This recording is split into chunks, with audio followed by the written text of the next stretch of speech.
Daw University near Kanyakumari, the best emerging university in South India. Anitha Radhakrishnan கைது செய்யப்பட்டது சரியான நடவடிக்கை என தமிழிசை சவுந்தரராஜன் தெரிவித்துள்ளார். தேர்ந்தெடுக்கப்பட்ட மக்கள் பிரதிநிதி பேசக்கூடாத வகையில் பேசியதாகவும் எதிர்க்கட்சியினரை அவதூறாக பேசுபவர்களுக்கு இந்த கைது ஒரு பாடமாக இருக்கும் என்றும் அவர் கூறினார். அனிதா ராதாகிருஷ்ணன் கைது செய்யப்பட வேண்டியவர். இன்னைக்கு நீதிமன்றத்துல நீதி அரசர்கள் என்ன சொல்லி இருக்கிறாங்க? ஒரு தேர்ந்தெடுக்கப்பட்ட எம்எல்ஏ பேசுற பேச்சா இதுன்னு கேட்டிருக்காங்க. அது நீங்க வாய்க்கு வந்ததெல்லாம் பேசுவீங்க, எல்லாரும் பொறுத்து கொண்டு இருக்கணும்னா இல்ல.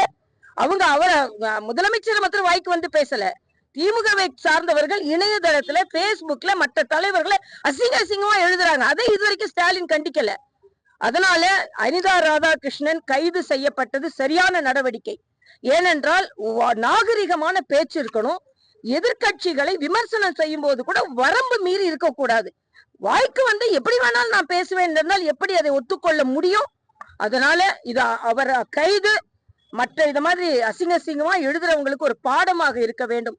எதிர்குரல் கொடுத்தாலும் அதை நாகரிகமாக கொடுங்கள் என்பது எனது கருத்து. Daw University near Kanyakumari, the best emerging university in South India.